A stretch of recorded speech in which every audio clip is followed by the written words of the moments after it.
Suivant la 7e session de l'Assemblée nationale, 15e législature, les députés ont débattu du projet de loi amendé sur l'organisation des tribunaux populaires. Grâce à la reprise des demandes des grands marchés, le secteur de bois du Vietnam vise à accélérer ses exportations. À Ninh Thuận, les mesures visant à s'adapter à la sécheresse, comme le stockage des aliments pour le bétail et la construction d'étangs, ont porté leurs fruits.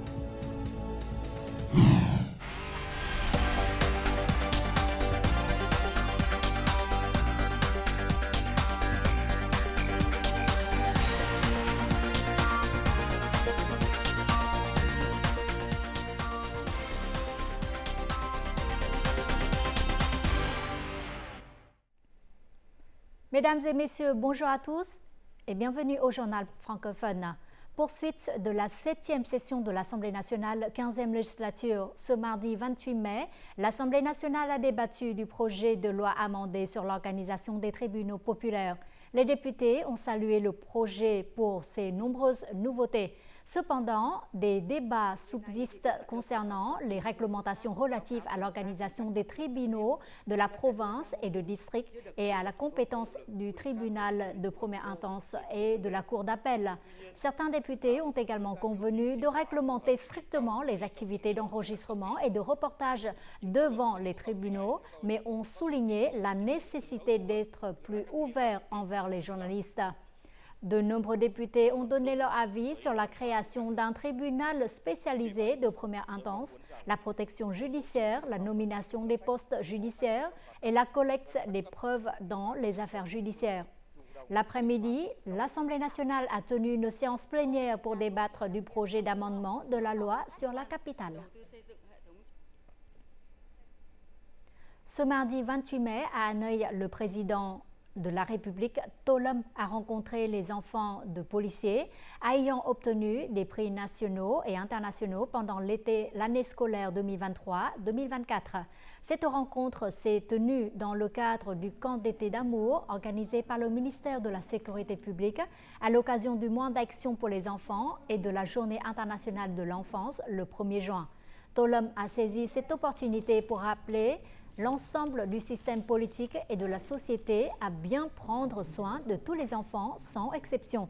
Tous les enfants en âge de scolarisation doivent pouvoir aller à l'école. Les enfants issus des minorités ethniques et ceux en situation précaire doivent bénéficier d'une attention particulière. Ce mardi, la province de Ninh Bình a organisé la conférence de présentation de son plan directeur pour la période 2021-2030 avec une vision à l'horizon 2050. Le Premier ministre Phạm Minh Chính, présent sur les lieux, a souligné l'ambition de faire de Ninh Bình un modèle de développement rapide et durable, une ville intelligente et un pôle de croissance pour le sud du delta du fleuve Rouge. Pour le réaliser, le chef du gouvernement a demandé à la province de se concentrer sur la mobilisation et l'utilisation efficace de toutes les ressources juridiques pour mettre en œuvre le plan directeur en développant les infrastructures stratégiques et en améliorant la connectivité régionale, nationale et internationale. Dans le même temps, Ninh Bình doit assurer le respect, l'harmonie, la connectivité, la stabilité, l'héritage, le développement, la flexibilité et l'expansion du plan directeur pendant le processus de mise en œuvre. La Banque d'État du Vietnam a interrompu ses ventes aux enchères de lingots d'or et introduira une nouvelle stratégie visant à stabiliser les prix de l'or dès le 3 juin. Depuis le 19 avril, la SBV a organisé 9 ventes aux enchères de lingots d'or. 6 d'entre eux ont réussi, libérant un total de 48 500 taels d'or. Cependant, les enchères restantes ont été annulées en raison du manque de membres participants effectuant des dépôts et des offres. Toutes les enchères concernaient des lingots d'or de marque HJC. La Banque centrale a également annoncé son intention de mener des inspections des activités de commerce de l'or dans les banques commerciales. L'accent sera mis sur les transactions réalisées entre le 1er janvier 2020 et le 15 mai 2024, avec la possibilité de prolonger l'enquête au-delà de cette période si cela est jugé nécessaire. Grâce au programme de connexion banque-entreprise au cours des 4 premiers mois de cette année, Ho Chi Minh Ville a soutenu plus de 43 000 entreprises et ménages pour un montant total de près de 200 000 milliards de dong. Les entreprises ont pu alors surmonter les difficultés et accéder à la production. Cette source de crédit a aussi aidé de nombreuses entreprises à générer des revenus 30% plus élevés qu'auparavant. Tout de suite, état des lieux. Après avoir reçu un prêt de 15 milliards de dong, cette usine de production de galettes de riz a investi dans une machine fermée d'enrobage et de séchage. Avant, avec 20 ouvriers, elle ne pouvait fabriquer que 500 kg de galettes de riz. Mais désormais, elle peut en produire plus de 10 tonnes. J'ai emprunté 15 milliards à la banque avec un taux d'intérêt de 5%. J'ai investi dans des machines et cela m'a aidé à doubler mes revenus. Grâce à l'accès aux prêts bancaires avec un faible taux d'intérêt de 6% par an, cette entreprise a eu l'argent nécessaire pour ouvrir davantage de magasins et introduire ses produits sur des sites commerciaux internationaux. Grâce à ce prêt préférentiel, nous avons élargi l'échelle de production et augmenté nos revenus de 30% par rapport à avant. Depuis le début de l'année, 17 banques de Ho Chi Minh Ville se sont inscrites pour participer au programme de connexion banque-entreprise pour un montant total de près de 510 000 milliards de dong, avec des taux d'intérêt sur les prêts à court terme en dong de 4% par an. Au cours des 4 premiers mois de l'année, le programme a décaissé près de 200 000 milliards de dong, soit environ 40% de l'ampleur totale du programme de crédit préférentiel. Avec des taux d'intérêt de 1 à 2% inférieurs au taux d'intérêt moyen des banques commerciales, les entreprises et les ménages peuvent maintenir leur stabilité et leur croissance. Outre les prêts à taux d'intérêt préférentiel, le programme restructure également la dette des entreprises, notamment en prolongeant la dette et en augmentant les limites de crédit. Cela a aidé les entreprises à réduire leurs coûts d'emprunt et à disposer de capitaux nécessaires pour créer de nouveaux flux de trésorerie afin de rembourser les prêts bancaires, améliorant ainsi l'efficacité de l'utilisation du capital dans la production et les activités de l'entreprise. L'efficacité du programme de crédit a aidé de nombreuses entreprises à surmonter leurs difficultés, à se redresser et à se développer. D'ici la fin de l'année, les banques continueront à fournir des capitaux pour la production et les affaires. Selon le plan national d'exploitation du système électrique, la demande en électricité de l'ensemble de l'économie devrait augmenter cette année d'environ 9,6%.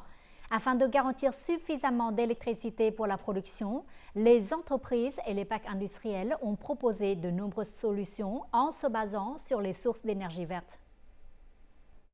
Cette usine de plastique a investi 7 milliards de dong pour faire installer des panneaux solaires sur ses toits.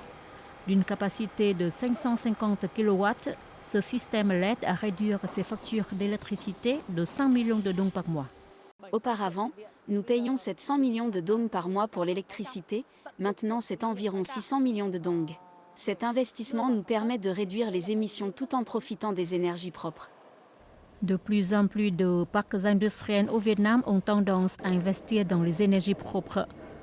Ce parc industriel compte 3 projets d'énergie renouvelable, dont un projet éolien et 2 projets solaires sur le toit. L'an dernier, ces projets ont produit près de 6 000 MW par heure, entièrement destinés à la consommation interne. Nous nous fixons pour objectif que l'énergie solaire représente 30% de la consommation électrique dans ce parc industriel d'ici 2030. À l'heure actuelle, l'énergie solaire sur les toits ne peut être qu'autoproduite et autoconsommée.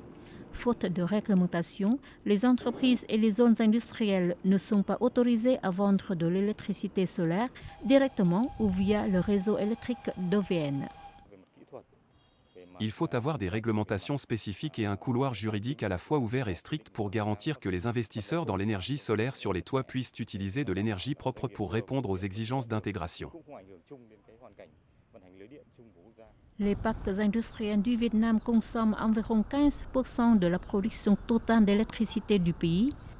Le développement de l'énergie solaire sur les toits permet non seulement de réduire la pression sur le réseau électrique national, mais aussi de promouvoir la production verte, contribuant ainsi à améliorer les avantages concurrentiels des produits vietnamiens. La valeur des exportations de bois et produits en bois du Vietnam est estimée à plus de 6 milliards de dollars au cours des 5 premiers mois de cette année, soit une augmentation de plus de 20% en glissement annuel. Cela est dû à la reprise de la demande de consommation sur les principaux marchés, tels que les États-Unis et l'UE. Cette industrie espère donc que ce sera l'occasion d'accélérer ses exportations tout au long de l'année. Au cours des 5 premiers mois, cette entreprise de fabrication de meubles a reçu de nombreuses commandes des marchés américains et européens. Son chiffre d'affaires a augmenté de 25% sur un an. Actuellement, nous recrutons davantage de travailleurs qualifiés et agrandissons l'usine, tout en encourageant les travailleurs à améliorer leur productivité. Parce que nous devons terminer les commandes pour les marchés américains et européens dans les délais. Les commandes de cette entreprise de meubles ont également augmenté de plus de 20% en glissement annuel. Grâce à la diversification des produits et à l'optimisation des coûts d'expédition, elle a attiré de nombreux nouveaux clients. Nous avons diversifié les matières premières pour améliorer la valeur du produit et répondre aux besoins de nombreux clients. Deuxièmement, nous essayons de conditionner un maximum de produits dans un seul conteneur pour réduire les coûts logistiques. Selon l'Association de l'artisanat et de l'industrie du bois de Ho Chi Minh Ville, cette forte croissance est due aux signaux positifs provenant des marchés américains et européens. Par exemple, l'année dernière, les exportations de bois vers le marché britannique ont chuté très fortement, mais cette année, elles ont augmenté de 5%. D'autres marchés comme les États-Unis et le Canada connaissent une forte croissance de plus de 20%. Car désormais, le pouvoir d'achat sur ces marchés commence à s'améliorer. Les exportations de bois au cours des 5 premiers mois ont enregistré une belle croissance. Je pense que de septembre à décembre, les exportations de bois augmenteront encore plus fortement. En 2024, l'industrie du bois se fixe un objectif d'exportation de 17,5 milliards de dollars. Bien que ce ne soit pas encore la haute saison, le Vietnam exporte actuellement entre 1,2 et 1,4 milliards de dollars de produits en bois chaque mois. Avec ce taux de croissance, pendant la haute saison des achats de fin d'année, ce chiffre devrait passer de 1,6 à 18 milliards de dollars. Ainsi, l'objectif d'exportation de bois du Vietnam en 2024 sera atteint. Une conférence visant à stimuler la consommation de litchi à maturité précoce a eu lieu mardi matin à Bắc Giang. Plus de 30 mémorandums de consommation entre le district de Tân Yên et les entreprises ont été signés. Cette année, en raison de la météo, la production de litchi de la province de Bắc Giang a considérablement diminué par rapport à la récolte précédente. Cependant, le rendement normal a été maintenu dans la zone de litchi précoce de Tân Yên et la qualité s'est améliorée. 27 codes de zones de culture d'exportation sont utilisés pour surveiller chaque verger et chaque foyer afin de permettre la traçabilité jusqu'au point d'origine. En plus de promouvoir la consommation lors des forums traditionnels, la province de Bắc Giang s'efforce également d'élargir les marchés d'exportation via des plateformes de commerce électronique transfrontalières, de relier la consommation au développement du tourisme et de créer des visites de vergers de litchi. Tout de suite, notre journal continue avec les taux de change et l'indice de la bourse du Vietnam.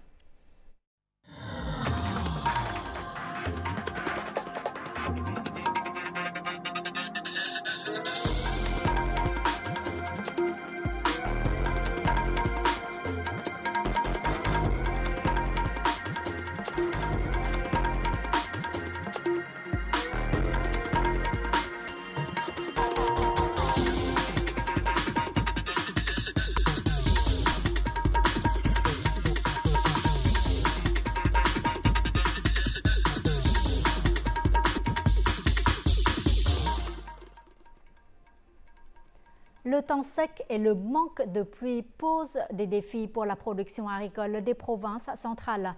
Dans la commune de Phước Trung, la zone la plus touchée du district de Bắc Ái de la province de Ninh Thuận, par exemple, les agriculteurs locaux ont pris des mesures pour mieux s'adapter au changement climatique, comme le stockage des aliments pour le bétail et la construction d'étangs pour l'approvisionnement en eau domestique. Leurs efforts ont finalement porté leurs fruits, puisque leurs champs de maïs peuvent survivre et bien pousser, même pendant la saison sèche. Cet homme stockait de l'eau et de la nourriture pour son bétail avant la saison sèche.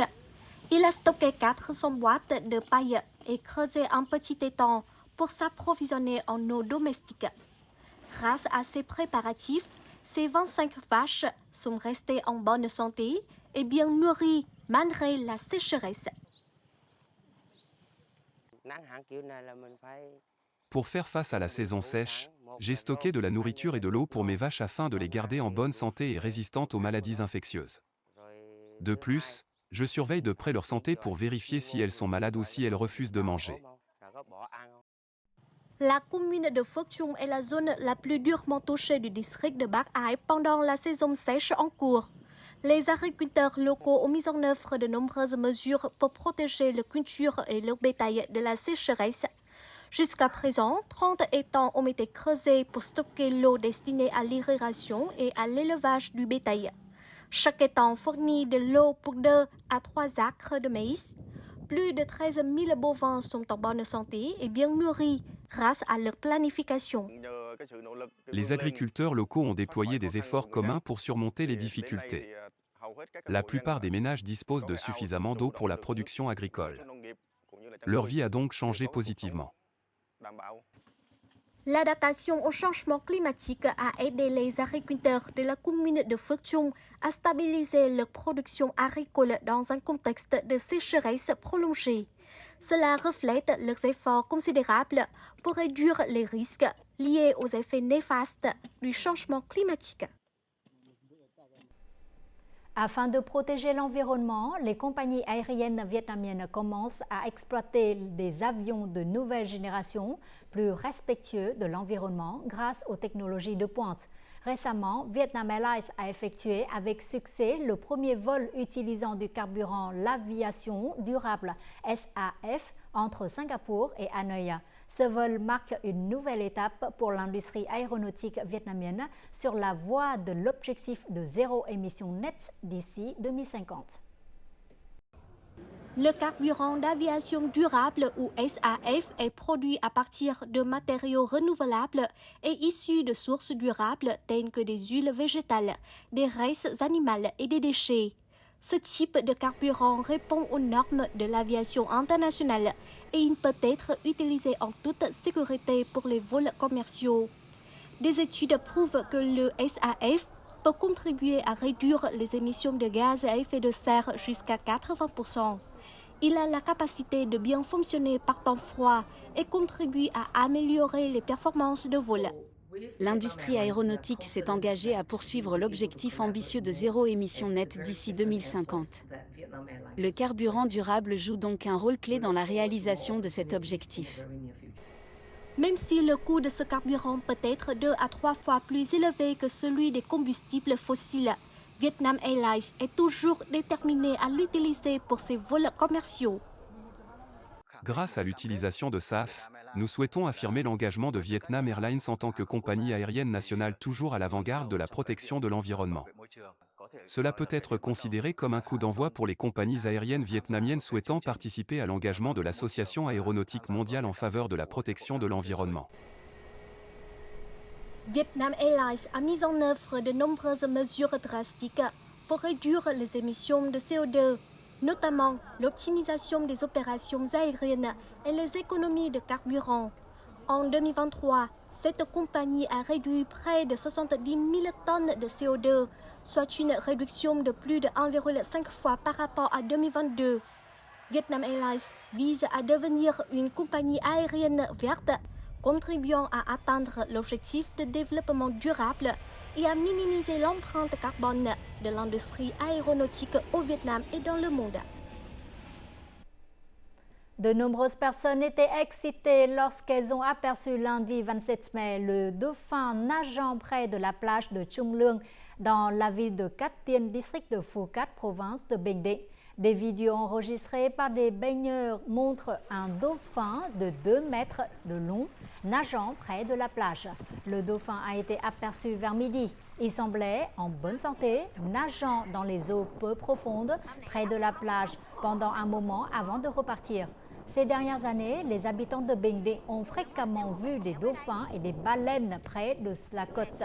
Ce phénomène pourrait être dû au fait que les dauphins recherchent de la nourriture plus près du rivage que d'habitude.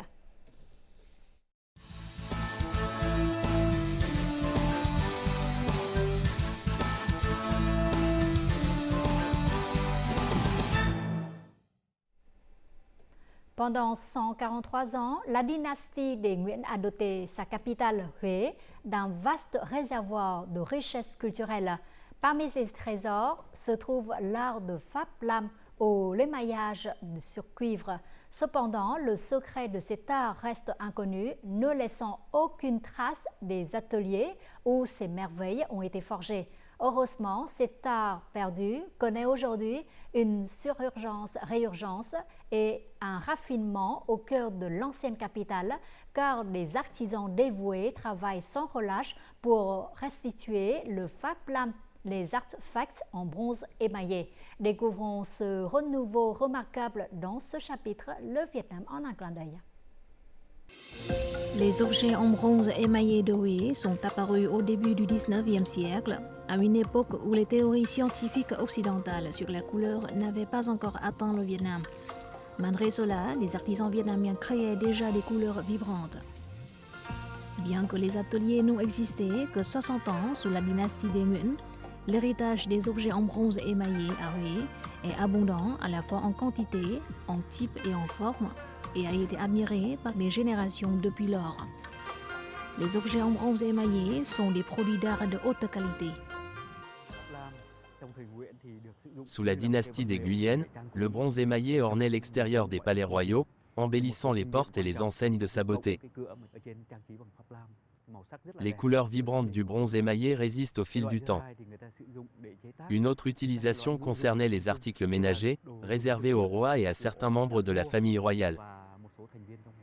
Dans certains palais, le bronze émaillé était également utilisé par les princes et les hauts fonctionnaires, élevant son statut au rang de produit de luxe sous la dynastie des Nguyen.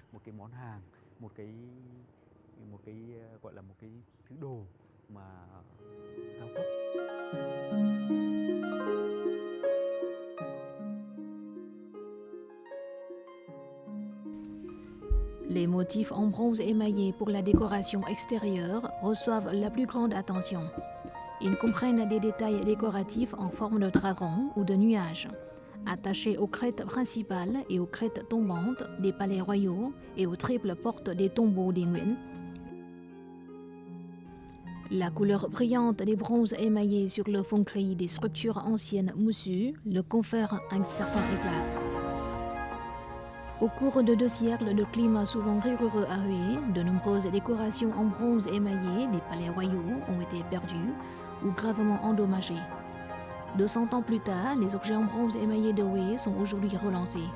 Ces dernières années, un groupe de collecte, de recherche et de conservation, dirigé par Do Hữu Triết, a réussi à restaurer des objets en bronze émaillé de Huế, les faisant devenir non seulement des produits artisanaux par excellence, mais également des œuvres d'art appliquées aux constructions traditionnelles et modernes.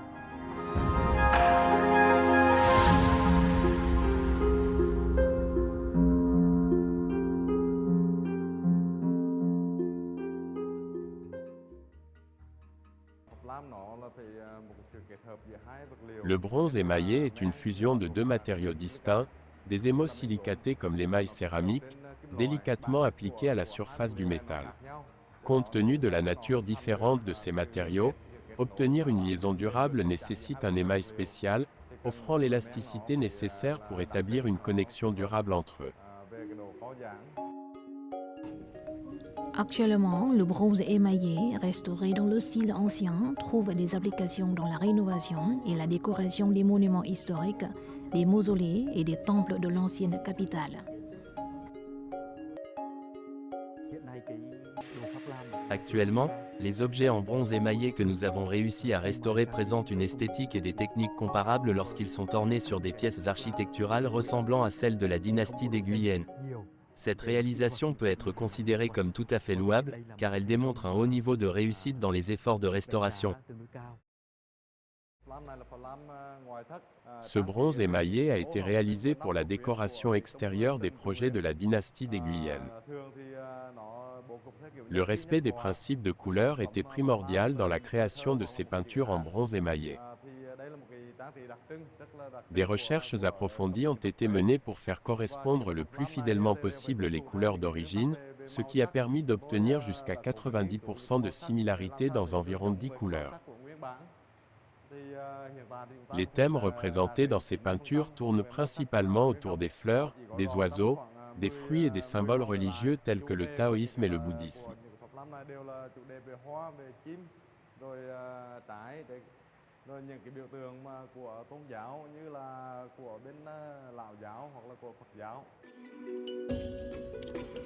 Aujourd'hui, les artisans mélangent les éléments traditionnels et contemporains pour créer une variété d'objets.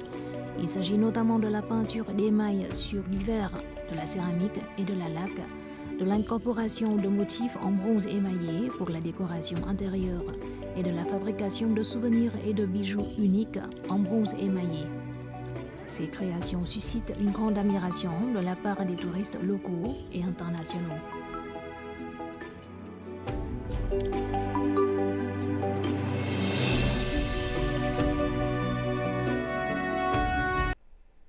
Voici les prévisions météo dans les principales villes du Vietnam.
C'est la fin de notre émission. Merci pour votre fidélité. Au revoir et à demain.